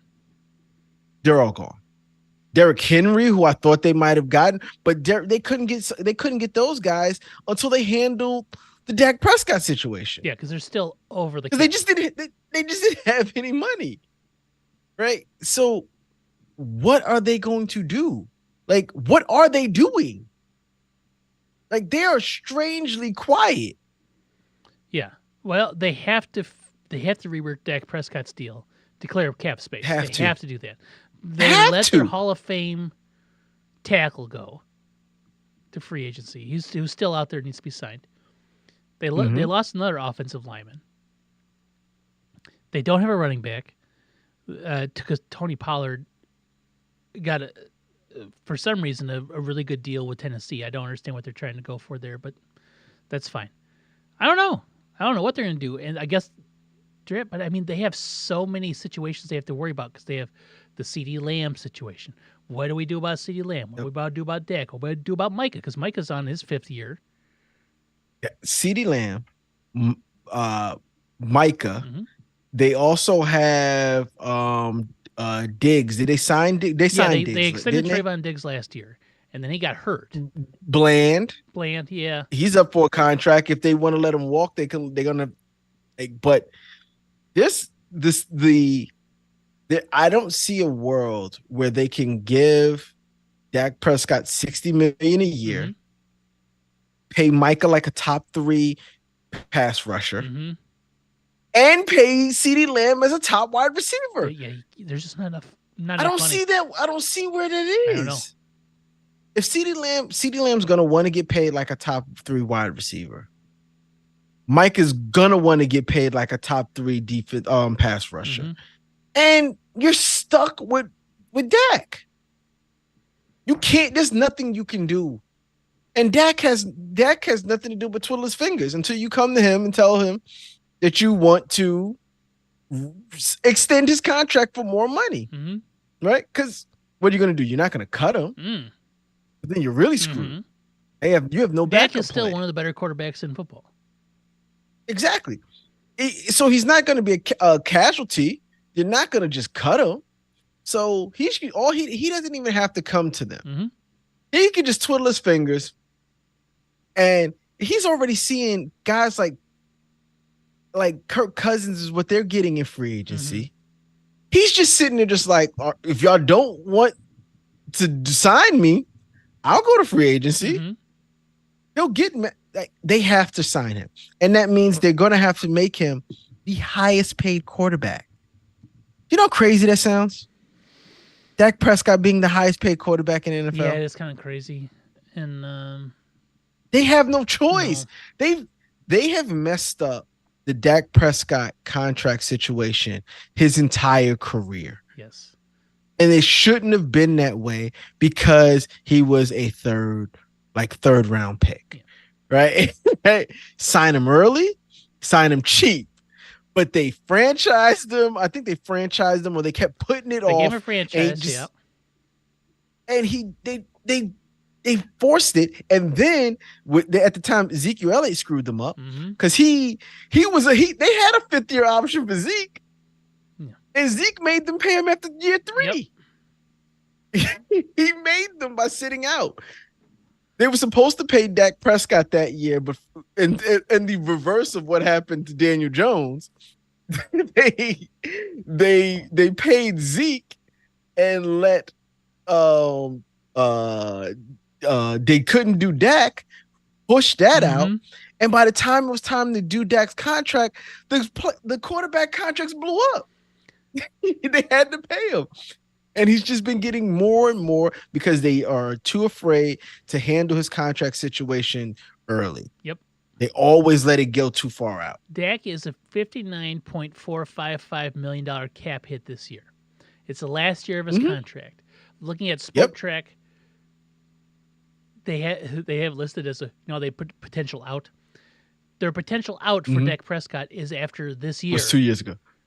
His last year of his contract? Yes, because he's still a $36 million cap hit next year, even though he's not on a contract, because all this stuff gets kicked down the road, right? They kept it so doing they it, have to do it again here because he's only been he was a $17 million cap hit in 21, a 19 and 22, only $26 million cap hit last year for a top quarterback in the league. Very good. That's what you want, right? But now he's a $59.455 million cap hit. He's $61 million in dead cap right now. Yeah. So they have to extend and restructure so they can push that still further down the road. They'll be paying for Dak Prescott till 2030. He'll be the Bobby Bonilla of football. Yep. It's crazy how they've mismanaged that quarterback situation. It's all in their ass. That's all there is. Yep. Oh man, I love it. They can't. I don't see how they can make their team better. I just they don't draft. Well, I'm not gonna say they don't draft well, but I think they draft. They're being in the playoff. They draft well. No, they draft well, but I mean, like, they don't have a high pick, so they're gonna have to make do with what they have there. There's some positions of need, but they're gonna want to be in a. Maybe they take the first running back off the board. They need a running back. I don't know who their running back is on their team now. No, Deuce Vaughn. So the problem is 5'5" Deuce Vaughn. Yeah, 5'5" Deuce Vaughn. So the problem is, unlike last year, remember last year, like not a whole lot of running backs were coming off of free agency. Gibbs, the draft for running backs was deep. You had Bijan, you had Gibbs in the first round. Like, you had 2 first-round running backs. Then you had, like, Devon Achane. You had Zach Charbonnet. You had all sorts of running backs, Tajay Spears, Chase Brown out of Illinois. There's, like, lots of running backs that were like, these are like, it's a really deep running back class. There probably was, like, 20 running backs taken in the first 4 rounds, right, which is a lot. This year, it's not so much. Probably won't see a running back taken until the middle of the second. It's just kind of how it is. Yeah. And then flip-flop, last year was a so-so wide receiver class. I don't know. Those wide receivers, they turned out to be, but I think there was some hype. They all that run in 19 to like 25. Yeah, but there was nobody at the top of the draft. There's no top of the draft. Everyone's like, oh, it's low end of first, second round draft depth at wide receiver. Where this year, there's possibly 6 wide receivers that'll go in the first round, 3 in the top 9, right? Which is kind of nuts. That's just a lot. Running backs, not so much. Safeties is not supposed to be a very good draft this year, which is funny because there's lots of safeties on the free agent. Like, every team cut a safety before free agency started this year, it seems like. So, I don't know. Interesting. I don't know what the Cowboys do because they currently have $2 million in cap space. It's not enough to operate. You got to do something with Dak. You got to figure that out. They have to do something with Dak. Like, but they knew this. Like, this is what I'm trying to tell you. Just like I said, the Cowboys knew they had a problem. Not the Cowboys. The Bears knew they were on the clock since November. The Cowboys knew this was an issue since the beginning of the season. I know. They knew it was an issue 2 years ago, probably. When they kept they probably like restructured Dak's contract twice leading up to this and point. it behooves Dak to just say no. Mm-hmm. Nah, I don't want to do a contract now, because the longer he waits, the more people get signed. But luckily for the Cowboys, there's been no new quarterback contracts. But he's still going to wind up beating Jalen Hurts that was done last year. He's going to beat the Burrows, the not Josh Allen. Herbert got paid, didn't Mm-hmm. he? Lawrence is the only one who didn't get paid. Did he get paid yet? No, Lawrence still hasn't got paid. Oh, that's gonna hurt them. Tua hasn't gotten paid Is yet that either. what? Tua's on his 5th year this year, yeah. I don't see Tua getting paid like that. He's not resetting the market. I think the number one pick, Lawrence, he might, even though they did pick up a backup behind him. No, they didn't. Zach Wilson's No, who they traded, got. they traded He's not a They threat. traded for Mac Jones. Mac Jones, that's the guy. I knew it was one of those AFC East guys. But yeah, he's not really a threat. But yeah, I as much as I dislike it, Lawrence is gonna get paid like a top quarterback. Because he's just been a matter of when you get paid. Okay, pretty good. Like it's just and he's the man of that team. You don't even have to be that great. You just got to be the best guy on that team and be decent. Yeah, right. The thing that stinks is like for teams. That's why like I get the Giants giving Daniel Jones money. They just gave him way too much. Somebody was gonna if they let Daniel Jones go, somebody would have paid him money. I don't know who and I don't know how much, but it wouldn't have been as much as the Giants gave him. And I get it. That's fine. It's all good. And the same thing will have with coming off a playoff year. He would have got the same amount as Geno probably got. Yeah, but it's still. Geno only made a smidgen less than Daniel Jones did. Yeah, Geno had another good year though too. So one last thing, Chris Jones got re-signed. Big deal for the Chiefs. And Trevor Lawrence has made me think of it because the highlight package they kept showing like on loops. You know when they so here's what they do it. You know like let's talk about Chris Jones for 5 minutes, but we only have 30 seconds of highlights, so they keep looping the same ones over and over again. So they put together a package where it's Chris Jones sacking Trevor Lawrence, then it's Chris Jones sacking Justin Fields, then it's Chris Jones sacking Zach Wilson. And I'm like, oh my God, if the next one is Trey Lance, then he will have sacked everybody. the guy sacked all the number one picks. Trey Lance and Mac Jones had to get sacked, and then they switched it over to sacking somebody else. It doesn't matter. But I'm like, there was intent with that package, right? Like, let's get all the 2021 quarterbacks get sacked by Chris Jones here for some reason. I don't know what it is, but it made me think of that. So, yeah, no, they are still doing their thing. Yep. They could be quiet and we don't care because they'd have to lose half their team for us to go. Ooh, they're still gonna trade L'Jarius Sneed sometimes. Snoon.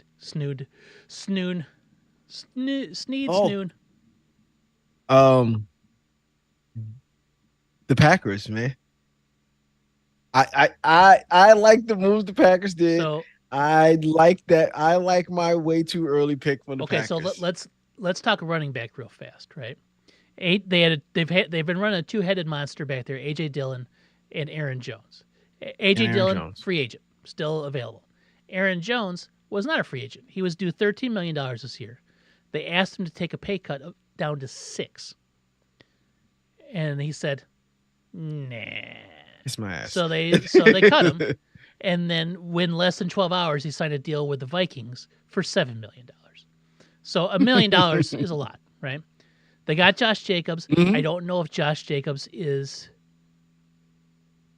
better. I think at best it's a lateral move.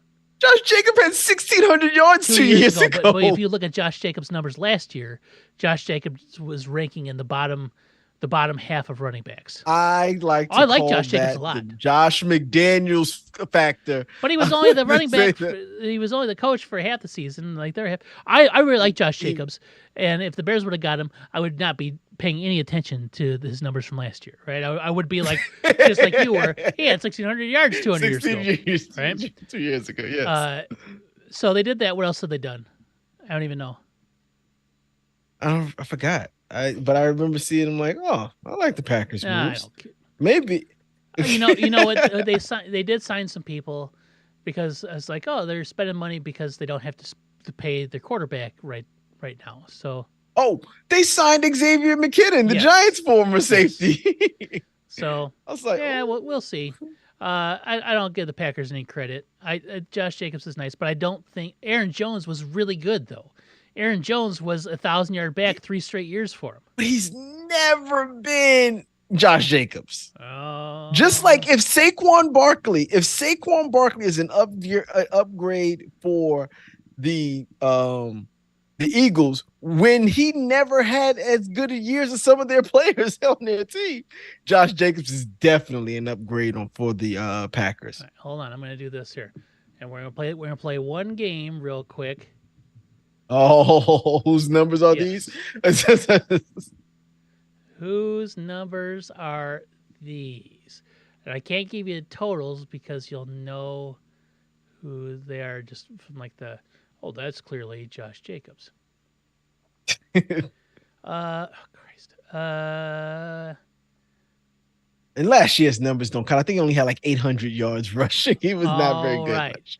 Which running back is older, Aaron Jones or Josh Jacobs? It's got to be Aaron Jones, right? Aaron Jones is 29, will be 30. Josh Jacobs is 25, will be 26. Right? Fine. Mm-hmm. Which running back has the higher career yards per attempt? Career. One of them is a 5.0 and one was 4.2. Oh, yeah, it's got to be Aaron Jones at the 5.0. Aaron Jones's yards per attempt since he was a rookie, 5.5, 5.5, 4.6, 5.5, 4.7, 5.3, 4.6. That's what happens when you are splitting time, though. When you are, Josh Jacobs is a bell cow running back, has been that. When you're the bell cow, you're around 4.2, 4.4 yards per carry. See. That's just. All right, I will give you that. Aaron Jones only averages 12 yards or 12 attempts per game, but has averaged 14, 14, 11, 12, 12, 12.9 the last 5 years. Where Josh Jacobs has averaged 17.9 attempts per game, and 17.9 was his last year's total. Who averaged yards per attempt last year? Well, I already gave you who had the higher yards per attempt last year. It's definitely going to be Aaron Jones 4.6. Josh Jacobs had one of the. Do you want to know what Josh Jacobs' yards per attempt was last year? Probably in the 3.5. Yeah, he was really bad last year. Let's do all of Josh Jacobs' yards per attempts. 4.8 his rookie year. Oh, very good. 3.9 his second year. 4 his third year. 4.9 the year he had 1,600 yards, and then 3.5 last year. 3.5 yards per attempt. Not good. That Oakland Raiders team is horrible. Yeah. And that coach was horrible. Yeah, but it was the same coach who had 4.9. He was also the same coach. Yeah. I know he was going to say that. Right? Aaron Jones was hurt last year. Only played 11 games. Now, his last 4 or 5, he averaged over 100 yards a game, including in the playoffs. He was very good last year. He was very good. Like, he got hurt like week 3, I think, and was out for like 4 or 5 weeks. So he played 11 games, had 656 yards. 656 last year, 1121 the year before. Now we're still talking 12 carries a game. 799 the year before that on 11 carries per game. 1100 the year before that on 14 carries per game. 1100 the year before that on 14 carries per game. Right? So those were his last 5 years. Josh Jacobs, 800, 1,600, 800, 1,000, 1,100. And he has to have lots more carries. I like Josh Jacobs. I think he's a great back. I guess it's age would be the thing that you'd move on from Aaron Jones from. Because otherwise he's been their most consistent and valuable offensive piece other than Aaron Rodgers on that team for the last 5-6 years. It's just, and I'm not going to miss him. I'm not going to miss him. I'm glad he's gone because he did nothing but torch the Bears. He torched the Bears last year. Oh God, that first game against the Bears last year. God, I'm gonna have to look it up because it was. Oh. But wait till Josh Jacobs get back there. The Bears better. Crushed Josh Jacobs last year.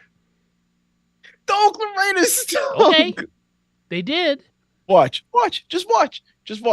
New team, new system. Tell you what, the Bears are going to crush the Packers. They're going to do it. They have to. You had to laugh to say it. I understand what I had to do to say it. But I said it nonetheless. You should say it all the time. But I don't see it.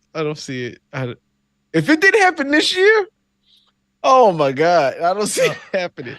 That first game against the Bears, he had 9 carries for 41 yards and a touchdown. He had 2 catches for 86 yards and a touchdown. That motherfucker. And then he got hurt and he missed 2 games. Came back, missed a game, and they missed 3. Aaron Jones.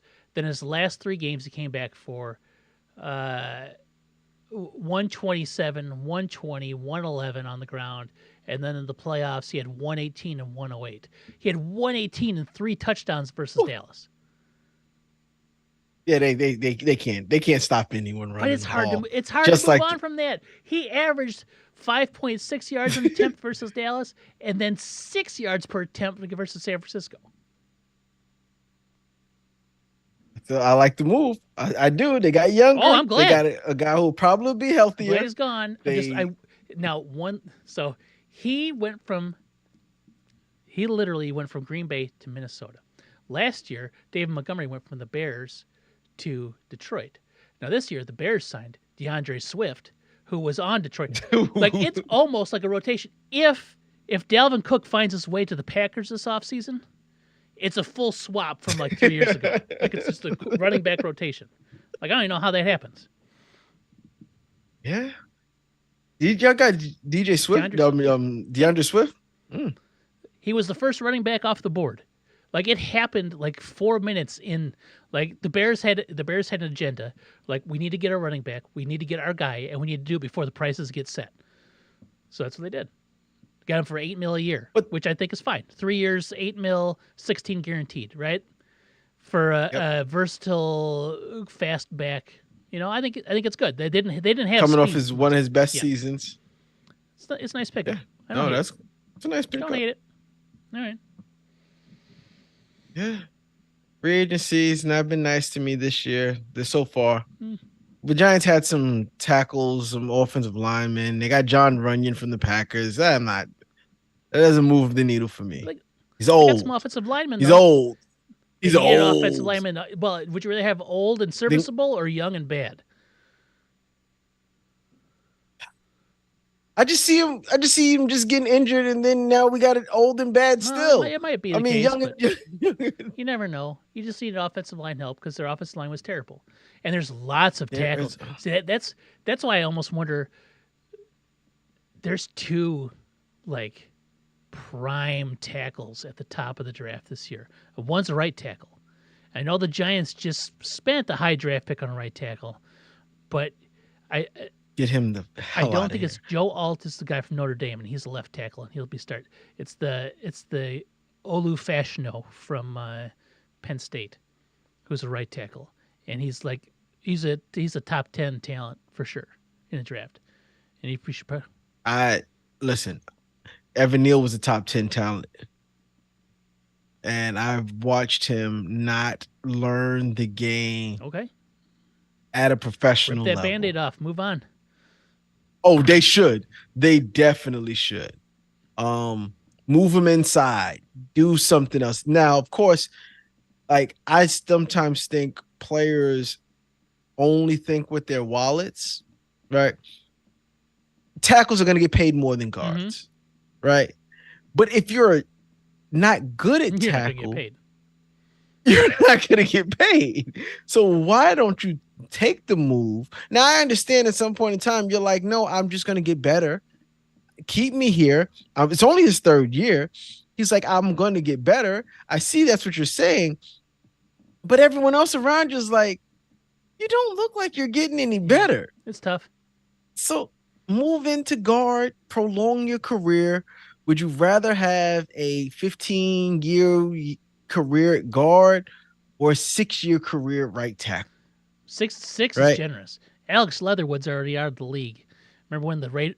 Eric Flowers is out of the Yeah, league as well too, and he was left tackle for us, and then he got signed after his rookie year. He got signed by I think Washington, and I don't think Eric Flowers is in the league no, anymore. And I'm kind of glad. I did not like him.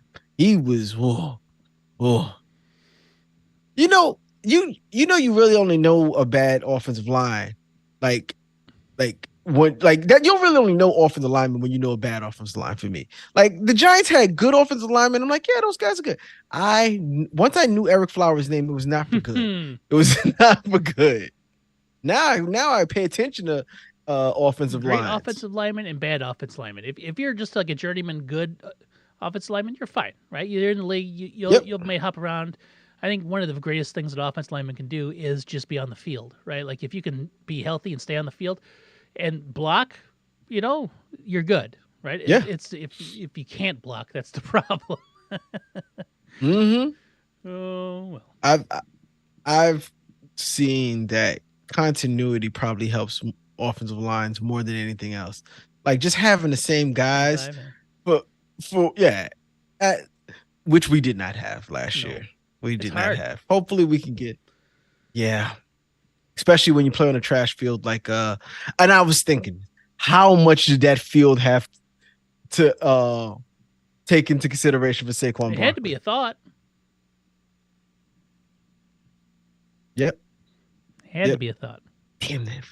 I I was thinking that the other day. I was like, man, how much? Like he's constantly Mm-hmm. injured, and he's got to be thinking maybe if I play it on a different surface, some of these lingering injuries I can get away with. Right? That's gotta go in his head. Yeah, I mean, yeah, leaving that field has got to be a positive for sure. Man, they need to change it. They're not. They're No, not. They they was have they, to for they always the say, World Cup. They have to put in grass for World mm-hmm, Cup. yep, So it can be done. yep, They can put in grass. They're willing to do it for the World Cup, just not for mm-hmm, mm-hmm. the Giants or the Jets. The team that plays there. Now, what Yes. if they did this? They did like so. You said that there was it was the Giants owner and the Jets owner both had to pull the switch on it, right, or whatever, to make changes. Yep. What if the Giants say, okay, they put in grass and they do like the hockey rink and basketball stadiums, like so. So when the Giants play, they go out there, they pull off the artificial turf floor that's out there, and they play on the grass, and then when the Jets come in, they have to put it back down to like cover Back on there. cover it up. Oh, I'm not gonna lie. I don't know when the deal for MetLife is. Probably I'll be dead by the time they get a new Mhm. stadium, probably. But when that happens, they need they need separate stadiums. The Jets and the Giants can no longer cooperate in the same on the same stadium. Yeah, and they're in New Jersey, not even in New York. So Yeah, that's there's only not one bad. real. There's only one real New York team, and that's the Bills. That's the Buffalo. Yeah, Bills Mafia. Bears said that they're staying in They are, Chicago. They're not supposedly. moving to the suburbs. Yeah, and it's a stark Supposedly. contrast because they said, "Well, we'll pony up $2 billion to build this water, and they're not going to own it." Which it's like, why are you doing this? That was part of the whole thing. They bought this big piece of land that used to be a racetrack, a horse track, right? It's in the suburbs, north suburbs, right off the interstate. Would have been ideal for me. And they're like, we're going to build a stadium here. But then that town's like, well, we're going to tax you on the land as if there was a stadium on it. And they're like, well, that's not what we want to do. We don't have anything on there yet. You can't tax us for stuff that doesn't exist, which is, I think, is some of the argument.